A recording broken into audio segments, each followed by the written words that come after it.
Assalamualaikum warahmatullahi wabarakatuh. Ada yang pernah dengar SPKO nggak? Jarang.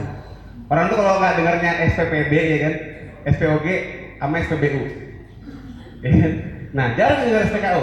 SPKO adalah spesialis dokter olahraga atau di sports medicine. Saya banyak handle atlet, iya. Tapi juga banyak dari pelari, dari cyclist yang memang hobi aja gitu. Dan orang yang nanya, kenapa nggak jadi dokter bedah, dokter kandungan? Uangnya banyak, iya kan? Tapi apakah uang itu hidup tentang uang terus? Enggak. Itu pikiran saya zaman dulu waktu masih single. Sekarang anak 3 sekolah mahal. Tapi apakah saya nyesal? Tidak. Saya tidak menyesal. Kenapa? Pertama, saya senang olahraga. Saya melakukan apa yang saya cintai saat ini. Banyak nongkrong ya kan, berbagai macam olahraga saya cobain, lari, main bola. Saya pernah mewakili kampus untuk di Liga Nasional, ya, jadi supporternya. Enggak sih, beneran main bola. Taekwondo segala macam saya cobain dan saya happy kalau saya ketemu sama komunitas. Ada yang hobi lari di sini? Gak ada. Hobinya kerja semua bagaimana nih? Ya, tapi happy, kenapa? Bisa olahraga bareng, ngedukit orang, itu asik buat saya. Dan vibes-nya tuh seru banget tiap kali nongkrong sama pelaku-pelaku olahraga. Makanya saya nggak pernah nyesel. Dan yang kedua, saya punya jiwa nasionalisme dalam darah saya. Dari kecil, yang namanya orang tua saya selalu nonton timnas main. Dan pasti rame banget, paling rame satu RT itu, bapak ibu saya. Kalau itu Bung Ahay ngeliat minder, kayak lihat ibu saya teriak-teriak. Karena emang kayaknya seru banget. Nonton badminton juga. Dan saya mikir, mungkin gak ya saya bisa mendampingi mereka? Alhamdulillah sampai. Saya mewakili tim Indonesia di Tokyo waktu itu, ya kan, bisa sampai ketemu sama berbagai tokoh yang saya banggakan saat itu, dan itu yang saya sebut priceless. Karena itu nggak dibayar sih, tapi maksudnya tidak tergantikan dengan uang. Dan yang ketiga, saya senang mengeduket orang, mau itu orang-orang awam sampai ke atlet. Karena rupanya atlet juga masih butuh edukasi. Banyak yang masih belum tahu cara makannya benar, gimana cara olahraganya benar, gimana cara recovery-nya. Jadi makanya kenapa saya senang banget edukasi. Sampai dulu saya pernah ke Batam.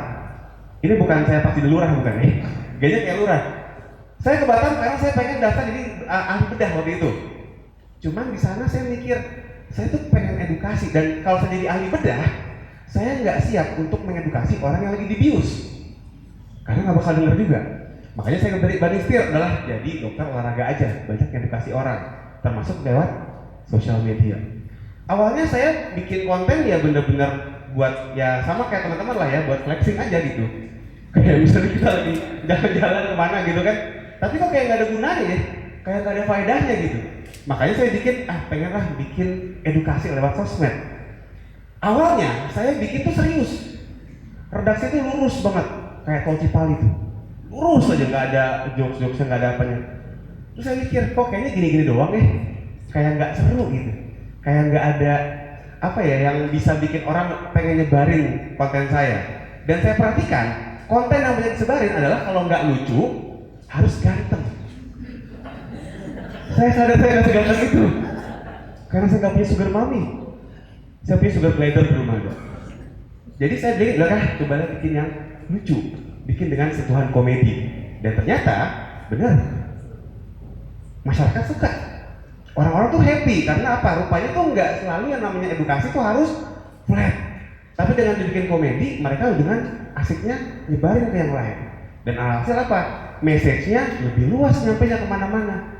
Makanya kenapa saya bikin sampai sekarang namanya EduMedi. Dan disitulah saya happy banget tuh bisa memberantas mitos-mitos, apalagi Indonesia adalah surganya para mitos.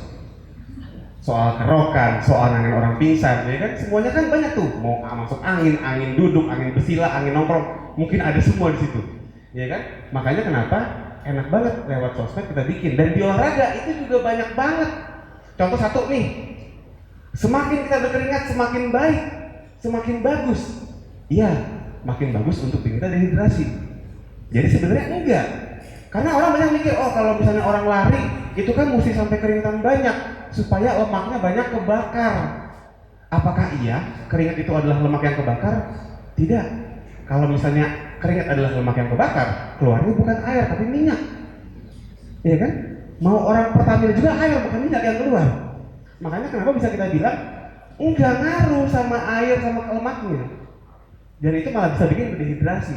Ada lagi kalau kita bicara orang keseleo, pasti nyari apa? Tukang urut, ya kan? Jarang yang nyari kerja. Susah dong nyari kerja lagi sakit gitu kan? Makanya, ini apakah ini menyembuhkan? Tidak menyembuhkan. Karena kalau kita bicara orang yang keseleo, nih teman-teman misalnya ya, ada sobekan-sobekan yang mungkin terjadi di urat-uratnya. Dan bisa kebayang kalau sobek diuap-uap, tambah sobek. Kecuali yang ngomong demian, nyambung lagi, mungkin bisa, tapi kan bukan. Makanya kenapa bukan dengan itu, tapi dengan terapi. Misalnya di Los Pro gitu ya, iya sponsor dari ya. Masa ini?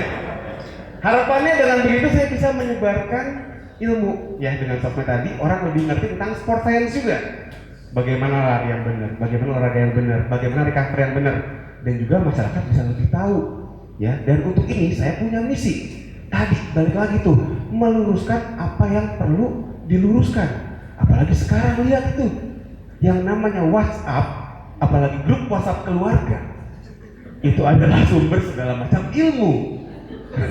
Tapi kadang agak melenceng ilmunya. Makanya kenapa misi saya di situ tuh, pengen meluruskan hal-hal yang perlu diluruskan. Gitu ya. Jadi harapannya sambil saya tetap bisa bekerja sebagai seorang spesialis olahraga, saya bisa memenuhi passion saya. Karena hidup sekali lagi bukan hanya tentang uang. Kadang kita juga butuh duit. Oh enggak. Kita juga butuh menjalankan passion kita. Artinya apa? Saya termasuk orang yang percaya kalau kita kerja dengan passion, kita ngejar passion kita, yang namanya rezeki itu bakal ngumpul gitu. Oke, sekian dari saya. Terima kasih. Assalamualaikum warahmatullahi wabarakatuh.